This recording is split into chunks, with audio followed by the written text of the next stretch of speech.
సిట్లను వేసి కమిషన్లు వేసి ఎంక్వైరీలు వేసి కేసులు పెట్టి జైలుకు పంపించి భారత రాష్ట్ర సమితి యొక్క నాయకులను కార్యకర్తలను ఇబ్బంది పెడుతున్నారు ఈ యొక్క కాంగ్రెస్ ప్రభుత్వం. మీరు ఎన్ని కేసులు పెట్టినా, ఎంత డైవర్షన్ పాలిటిక్స్ చేసినా మీరు చేస్తున్న అక్రమాలను కప్పిపుచ్చుకోలేరు. మరలా రేవంత్ రెడ్డి విదేశాల నుంచి వచ్చే వరకు ఇక్కడున్న రాజకీయాల్లో ఇది మాత్రమే చర్చ ఉండాలి, మీడియాలో పేపర్లలో ఇదే నడవాలనే ఉద్దేశంతో ఒక దురదృష్టకరమైన పరిణామంగా మేము ఇది భావిస్తున్నాం. ఈ విధంగా సిట్ నోటీసులు ఇవ్వడానికి ఖండిస్తున్నాం. మీరు ఎన్నిచ్చినా ముందుగా మేము అడుగుతున్నాం, ఏదైతే హరీష్ రావు గారు బయటపెట్టిన ఈ కుంభకోణం మీద ముందుగా సిట్టు వేయండి. మీరు ఎన్ని సిట్టులు వేసుకున్నా మీకు ఎవడు భయపడేది లేదు. నీకు బొగ్గు కుంభకోణంలో పాల్గొన్న టెండర్లు వాటి ప్రక్రియ అవన్నీ కూడా సరిగ్గా లేదు కాబట్టి దాని మీద సిట్టు వేయండి. అంతేగాని లేనిపోని ఫోన్ ట్యాపింగ్ కేసులో సిట్టు వేస్తే అందులో వచ్చేదేం లేదు. కొండని దవి ఎలికలు కూడా పట్టలేరు.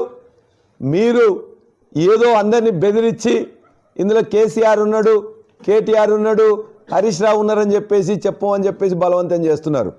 చివరికి అలా హరీష్ రావు గారిని, కేటీఆర్ గారిని, రేపు పొద్దున కేసీఆర్ గారిని కూడా ఇదే నోటీసులు ఇచ్చే ప్రయత్నం చేస్తారు. అన్నిటికీ మేము సిద్ధంగా ఉన్నాం.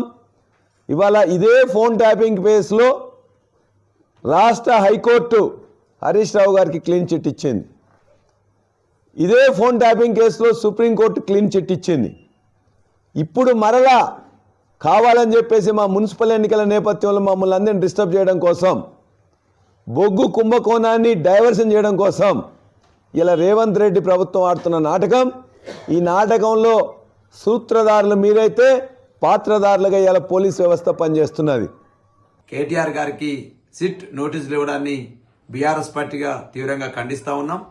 మరి ఒకవైపు రేవంత్ రెడ్డి గారి ప్రభుత్వం డైవర్షన్ పాలిటిక్స్ లో భాగంగానే ప్రజలకు ఇచ్చిన హామీలు అమలు చేయమంటే డైవర్షన్ చేస్తా ఉన్నారు.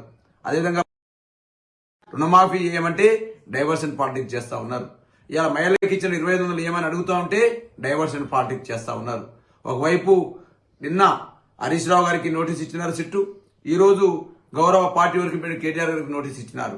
మరి హరీష్ రావు గారు కానీ కేటీఆర్ గారు కానీ ఏమడుతా ఉన్నారు?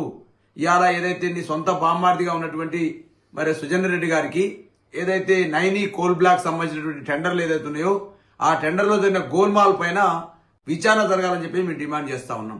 అదేవిధంగా కేంద్ర ప్రభుత్వం కూడా దీనిపైన సిబిఐ విచారణ చేయాలని చెప్పి డిమాండ్ చేస్తా ఉన్నాం. మరి అలా గుమ్మడికాయల దొంగ ఎవరంటే భుజాలు తడుముకున్నట్టు ఒకవైపు టెండర్లలో గోల్మాల్ చేసింది రేవంత్ రెడ్డి గారు, టెండర్లను ఇవాళ సొంత బాంబార్ది సూర్యరెడ్డికి ఇప్పించింది రేవంత్ రెడ్డి గారు, ఇవాళ అక్రమాలకు పాల్పడింది రేవంత్ రెడ్డి గారు.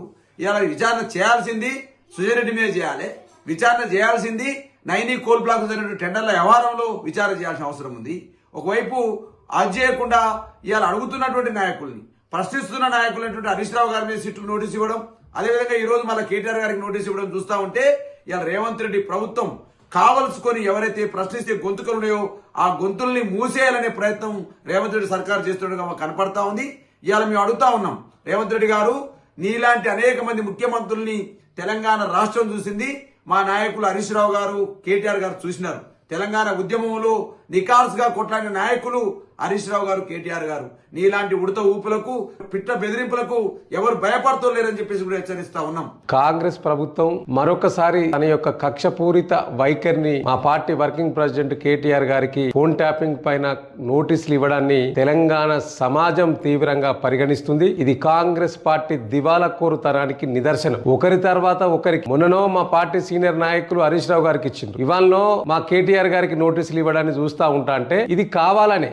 ఎందుకంటే ఒక పక్క రేపో ఎల్లుండో మున్సిపల్ ఎన్నికలు రాబోతా ఉన్నాయి కాబట్టి ఆ మున్సిపల్ ఎన్నికల్లో బీఆర్ఎస్ పార్టీ శ్రేణులను కలవరపెట్టడానికి, అదేవిధంగా పార్టీ అధినాయకత్వం అంతా కూడా దాని మీద దృష్టి పెట్టకుండా ఉండడానికి ఈ రాష్ట్ర ముఖ్యమంత్రి దావోస్ నుండి చేస్తున్న స్కెచ్ లో భాగమే ఇదంతా జరిగినట్టు కనిపిస్తా ఉన్నది. గత 2-3 రోజులుగా మా పార్టీ నాయకత్వం అంతా కూడా ఈ కాంగ్రెస్ ప్రభుత్వ వైఫల్యాలను, ముఖ్యంగా మంత్రుల మధ్య ఉన్న వాటాల పంపకాలను ప్రశ్నిస్తే ఆ గొంతును నిలిమేయడానికి ఈ కాంగ్రెస్ ప్రభుత్వం చేస్తున్న కుట్రలో భాగమే ఫోన్ ట్యాపింగ్ కేసు తప్పితే దీంట్లో ఫోన్ ట్యాపింగ్ లేదు, టూపింగ్ లేదు అనేది చాలా సందర్భాల్లో చెప్పినాం. ఇది రేపు కూడా రుజువు కాబోతుంది. ఇవాళ గతంలో కూడా ఫార్ములా ఈ కార్ రేస్ కు సంబంధించి మా నాయకుడు కేటీఆర్ గారిని ఈ ప్రభుత్వం పిలిచింది 2-3 సార్లు, పోయి హాజరైనాం.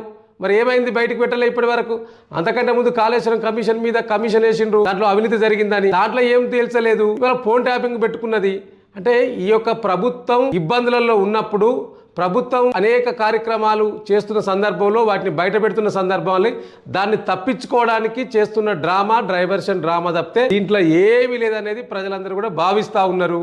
కాబట్టి మీరు ఎన్ని కుట్రలు చేసినా, కుతంత్రాలు చేసినా తప్పకుండా బీఆర్ఎస్ పార్టీ శ్రేణులుగా, బీఆర్ఎస్ పార్టీ కార్యకర్తలుగా మేమంతా కూడా మీరిచ్చిన 6 గ్యారంటీలు, 13 అంశాలు, ప్రజలకు ఇచ్చిన వాగ్దానాల విషయంలో తప్పకుండా ఎండగడతాం. కేసీఆర్ గారి నాయకత్వంలో గులాబీ సైనికులుగా, తెలంగాణ ఉద్యమకారులుగా ఇలాంటి కేసులకు విరవం, అనేక కేసులను అనేక సార్లు జైలు పాలైన చరిత్ర బీఆర్ఎస్ పార్టీకి ఉంది. మీరు ప్రజలకు ఇచ్చిన వాగ్దానాల విషయంలో మిమ్మల్ని దోషిగా నిలబెట్టడమే మా ప్రధాన ప్రతిపక్ష పార్టీగా మా బాధ్యత. ఆ దిశగానే ముందుకెళ్తాం.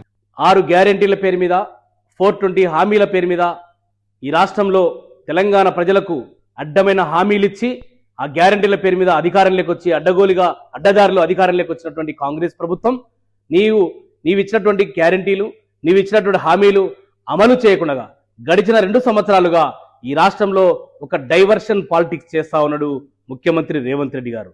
మీరు చేసినటువంటి దోపిడీ మీద